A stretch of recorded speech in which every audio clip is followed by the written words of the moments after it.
Next 13। তো next 13 জানার আগে আমাদের জানতে হবে নেক্সট.js কি জিনিস। নেক্সট.js হচ্ছে রিঅ্যাক্টের একটি ফ্রেমওয়ার্ক। রিঅ্যাক্ট হচ্ছে কি রিঅ্যাক্ট লাইব্রেরি, এবং রিঅ্যাক্টের মানে হচ্ছে প্রোডাকশন লেভেলের ফ্রেমওয়ার্ক হচ্ছে নেক্সট.js।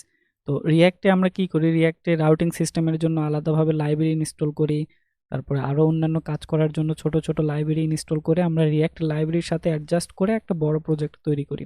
আর নেক্সট.js কি করতেছে, নেক্সট.js এই যে বাড়তি যে কম্পালসরি পার্টগুলো একটা ওয়েবসাইটের জন্য প্রয়োজন, যত লাইব্রেরি প্রয়োজন তার সবগুলো এক জায়গায় কম্প্রেস করে দিচ্ছে। আর একটা কাজ করতেছে কি, আর একটা কাজ করতেছে এপিআই তৈরি করে দিচ্ছে, যে প্রোডাকশনের জন্য যে আমাদের এপিআই প্রয়োজন হয় ব্যাকএন্ডের সাথে সার্ভারের সাথে কানেক্ট করার জন্য, সেই এপিআই কিন্তু তৈরি করে দিচ্ছে। তার মানে হচ্ছে ফুল স্ট্যাক ওয়েব ডেভেলপমেন্টের করার জন্য আমাদের একটা ফ্রেমওয়ার্কই যথেষ্ট। এটা হচ্ছে ব্যাকএন্ড ফ্রন্ট এন্ড সবই করে দিচ্ছে। তো নেক্সট.js এর যে ফিচারগুলা যে 13 যে ভার্সনটা এসেছে, এই ভার্সনে কিন্তু আমরা দেখতে পাচ্ছি যে হিউজ চেঞ্জ এসেছে। নেক্সট.js এর আগের যে ভার্সন ছিল এবং পরের যে ভার্সন এসেছে তার কিন্তু হিউজ চেঞ্জ এসেছে। তার ভিতরে সবচাইতে একটা কি বলবো, এটা সবচাইতে মাইন্ড ব্লোয়িং চেঞ্জ হচ্ছে তাদের রাউটিং সিস্টেমটা। এবং আর একটা বিষয় হচ্ছে যে সার্ভার সাইড কম্পোনেন্ট এবং ক্লায়েন্ট সাইড কম্পোনেন্টের ক্ষেত্রে। তো আমি এখানে সার্ভার সাইড কম্পোনেন্ট এবং ক্লায়েন্ট সাইড কম্পোনেন্টের তাদের ওয়েবসাইট থেকে একটা পিকচার নিয়ে এসে রেখেছি। দেখেন এখানে পুরো একটা পেজ দেয়া আছে, পেজের ভেতরে যে ছোট অংশটা আছে এই ছোট অংশটা কিন্তু একটা সার্ভার কম্পোনেন্ট, মানে হচ্ছে যে এইখানে ইউজার ইন্টারঅ্যাক্ট করবে। কিন্তু বাকি যে পার্টগুলো আছে পার্টগুলোতে কিন্তু ইউজার ইন্টারঅ্যাক্ট করবে না। তো যেটুকু ইন্টারঅ্যাক্ট করবে ততটুকুতে আমরা ক্লায়েন্ট সাইডে রেন্ডার করব এবং বাকিগুলোকে সার্ভার সাইডে রেন্ডার করব। এরপরে কি হবে, এর ফলে হবে কি, যে যখন ক্লায়েন্ট সাইড রেন্ডার করা হবে তখন সেটা আমাদের যখন search engine Google search engine crawl করবে তখন এই সার্ভার সাইড রেন্ডারিংয়ের কারণে এগুলো গুগল ক্রলের ইঞ্জিন ইন্ডেক্স করতে পারবে না, কিন্তু সার্ভার সাইড রেন্ডারিংয়েরগুলো ইন্ডেক্স করতে পারবে। এই server side rendering client side rendering কী জিনিস এটা আমি পরবর্তীতে ব্যাখ্যা করতেছি। তো সেক্ষেত্রে আমাদের যতটুকু মানে হচ্ছে ইন্টারঅ্যাক্ট করা প্রয়োজন ইউজারের সাথে ততটুকু সেই কম্পোনেন্টটাকে আমরা শুধুমাত্র কি করতে পারি, ক্লায়েন্ট সাইড করতে পারি এবং বাকিটাকে সার্ভার সাইড রেন্ডারিংয়ে করতে পারি। তাহলে যত ছোট প্রয়োজন, যত ছোট করা যায় ক্লায়েন্ট সাইড রেন্ডারিং ততই ভালো। তো সার্ভার সাইড এবং ক্লায়েন্ট সাইড রেন্ডারিং বোঝার জন্য আমাদের তার আগে নেক্সট.js এর যে ফিচারগুলো আছে এই ফিচারগুলো আমরা সম্পর্কে জানি, যে ফিচারগুলো কি কি আছে। ক্লায়েন্ট সাইড এবং সার্ভার সাইড রেন্ডারিংয়ের একটা সুবিধা আছে নেস্টিং রাউট। আমরা রিঅ্যাক্টে যখন আমরা রিঅ্যাক্ট রাউটার ডম ইউজ করি, দেন রিঅ্যাক্ট রাউটার ইউজ করি, সেক্ষেত্রে কিন্তু আমাদের আলাদা করে লাইব্রেরি ইনস্টল করতে হচ্ছে।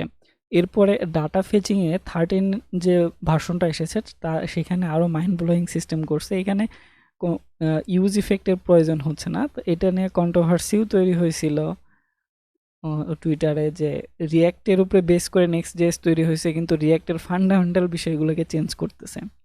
এরপরে বিল্ড ইন অপটিমাইজ, আমাদের রিঅ্যাক্ট ব্যবহার করার জন্য বা রিঅ্যাক্ট প্রোডাকশনে নিয়ে যাওয়ার জন্য কিন্তু আলাদা করে অপটিমাইজ করতে হয়, সেই অপটিমাইজেশনেরও প্রয়োজন হয় না নেক্সট.js-এ।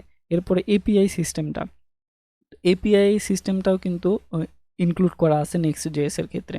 তো আমরা সার্ভার সাইড কম্পোনেন্ট এবং ক্লায়েন্ট সাইড কম্পোনেন্ট সম্পর্কে একটু জানি, তারপরে নেক্সটিং রাউট সম্পর্কে জানবো, ডাটা ফেচিং জানবো এবং বাকি অপশনগুলো জানবো। সেক্ষেত্রে আমি যদি স্লাইডটা ওপেন করি, এখানে দেখতে পাচ্ছি যে আমাদের ওয়েবসাইটে কি ঘটনা ঘটে। আমাদের ওয়েবসাইটে মূলত 3টা ঘটনা ঘটে। একটা হচ্ছে যে আমাদের ব্রাউজারে জাভাস্ক্রিপ্ট থাকে এবং সার্ভারে আমাদের কোড থাকে বা আমাদের যে প্রোডাকশন লেভেলের যে ওয়েবসাইট সেটা থাকে। এরপরে সেখান থেকে কি হয়, সেখান থেকে আমরা মূলত একটা ওয়েব পেজ কি করি, এরকম একটা ওয়েব পেজ আমরা আমাদের কম্পিউটারে বা ফোনে দেখি, কি ব্রাউজারে দেখি। তো এখানে কি ঘটে, এখানে বিষয়টা হচ্ছে যে আমরা যখন এই যে ওয়েবসাইট থেকে কোনো ইউআরএলকে হিট করি, সেই ইউআরএল সার্ভারে যাবে, সার্ভারে গিয়ে ওই ইউআরএল রিলেটেড যে ফাইলগুলো আছে সেই ফাইলগুলোর থেকে ইনফরমেশন নিয়ে আমাদের ব্রাউজারে দেখাবে। এটা 3টা পদ্ধতিতে ঘটে। একটা হচ্ছে কি server side component, client side component, আর একটা হচ্ছে স্ট্যাটিক জেনারেশন। স্ট্যাটিক জেনারেশন কি সেটা আমরা পরে জানবো, এখন জানতেছি সার্ভার সাইড রেন্ডারিং।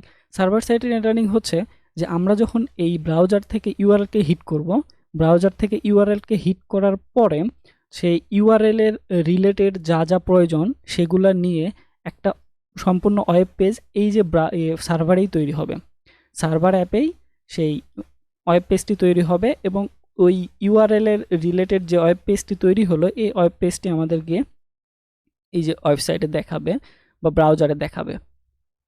এটা তাহলে ওয়েব পেজটা তৈরি হচ্ছে সার্ভারেই।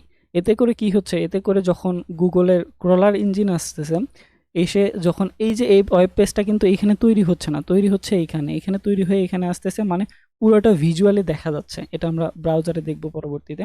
তো ভিজুয়ালি দেখা যাচ্ছে, এতে করে ক্লোরার পুরোটাই কিন্তু পেয়ে যাচ্ছে এবং পুরোটাকে ইন্ডেক্স করে নিচ্ছে।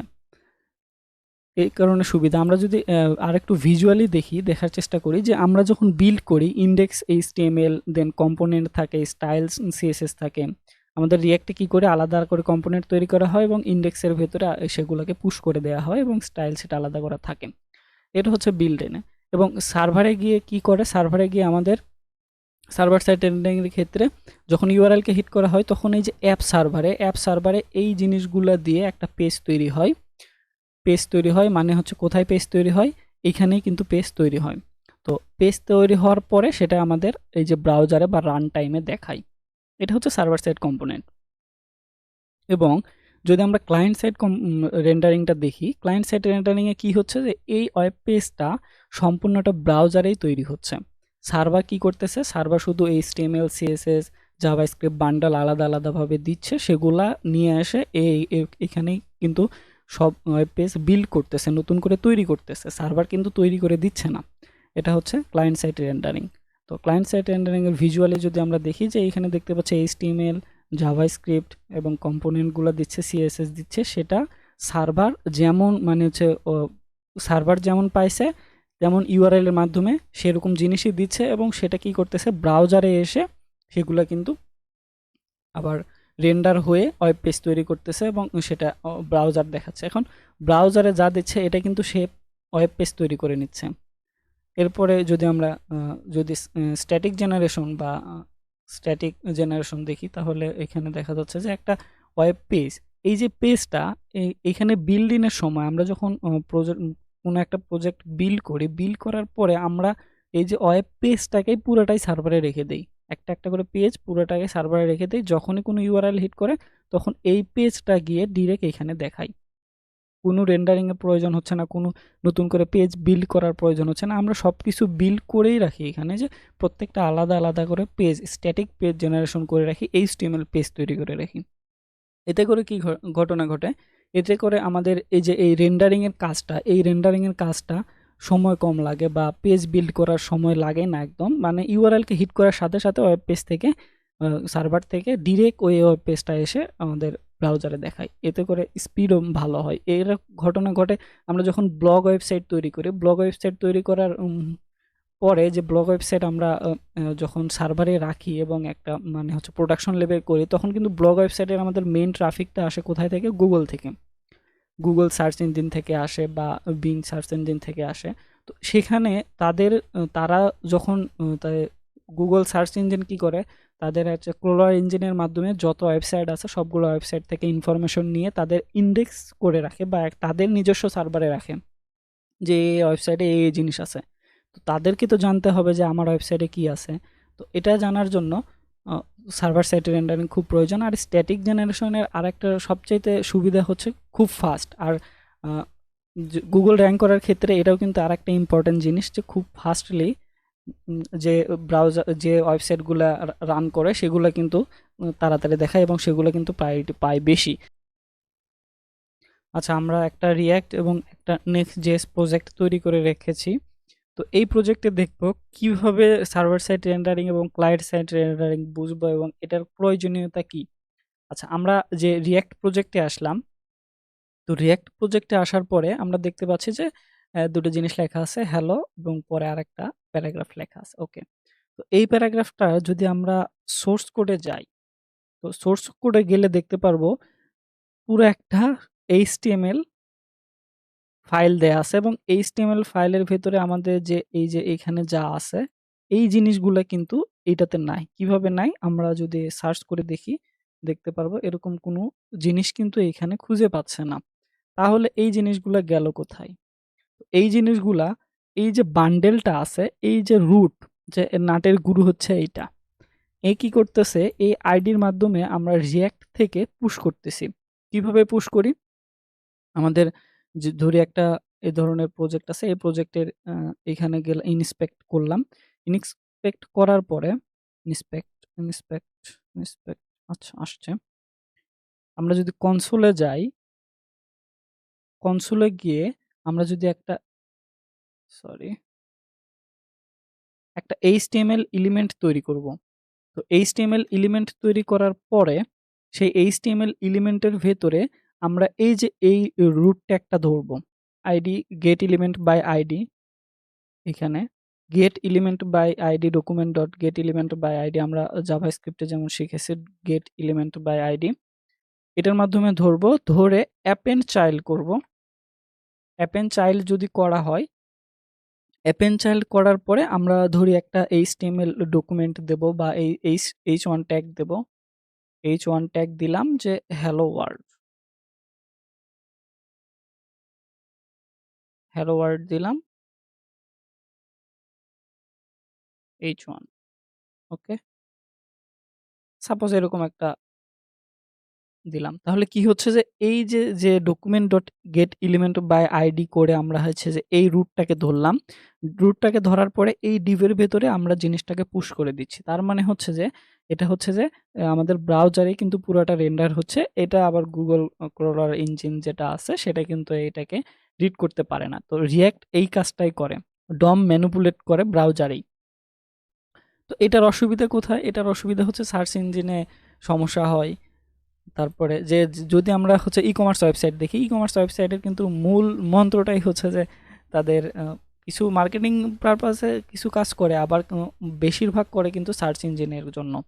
তো আমরা সেটা পাচ্ছি না কোথায়? রিঅ্যাক্ট জেএসে। এই জায়গাটাতে নেক্সট জেএস অনেক আগায়া।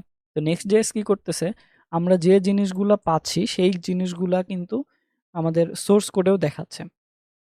সোর্স কোড যদি আমরা ওপেন করি, সোর্স কোড ওপেন হচ্ছে, ওকে, সোর্স কোড ওপেন হচ্ছে। আমরা যদি সোর্স কোডে এখন সেই জিনিসটা সার্চ করতে চাই, এই যে দেখতে পাচ্ছি যে এই যে এই অংশটা কিন্তু আমাদের সোর্স কোডে পেয়ে যাচ্ছি। তাহলে গুগল ক্রলার ইঞ্জিন কি করবে? এই সোর্স কোডটাই রিড করবে, এই সোর্স কোডটা রিড করে তাদের ইন্ডেক্সে নিয়ে যাবে। তো এটা বুঝলাম। আমরা যদি আমাদের ইয়েতে যাই, কোডে যাই, কোডে গেলেও কিন্তু দেখতে পারবো যে আমাদের যে এই যে কোডটা আছে এটা কিন্তু হচ্ছে যে next.js এর কোড। next.js এর কোডে এরকম, এবং নতুন যে সিস্টেমটা সেটা কিন্তু অ্যাপ ডিরেক্টরির ভেতরে আমরা পেজ আকারে আ অ প্রত্যেকটা আলাদা, আলাদা করে পেজ তৈরি করতে পারি। নতুন মানে ডিরেক্টরি রাউটিং সিস্টেমটা আলাদা। এবং আমরা যদি রিঅ্যাক্ট প্রজেক্টে যাই, রিঅ্যাক্ট প্রজেক্টে যাওয়ার পরে যে আমাদের এই যে এখানে যে মেইন পাবলিক ফোল্ডারের ভেতরে যে মেইন HTML ট্যাগটা আছে, HTML ফাইলটা আছে, এই HTML ফাইলের মধ্যে যত আমাদের কোড আছে জাভাস্ক্রিপ্টের মাধ্যমে আমরা এখানে পুশ করি বা রিঅ্যাক্ট পুশ করে রাখি।